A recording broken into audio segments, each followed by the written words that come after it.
Welcome back to my channel Cooking Addiction. Today let's prepare Goan style tomato salad bhaji. Start off by heating some oil in a vessel. Add cumin seeds, mustard seeds and curry leaves. Allow it to splutter.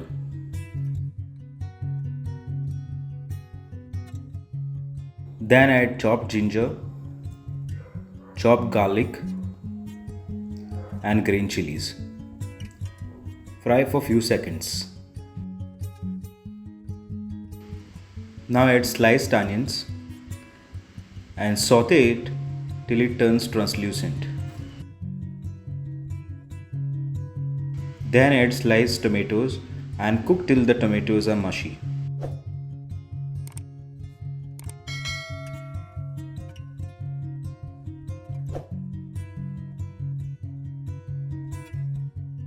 Add turmeric powder, salt and sugar. Mix this. Add enough water just to cover the veggies. Again give a good mix. Cover with a lid and cook for around 10 to 15 minutes on medium heat. Finally finish it off with some chopped coriander leaves and you can serve it hot with some palm. If you like this recipe, kindly hit that like button and don't forget to subscribe to my channel so you don't miss any of my future updates. Thank you.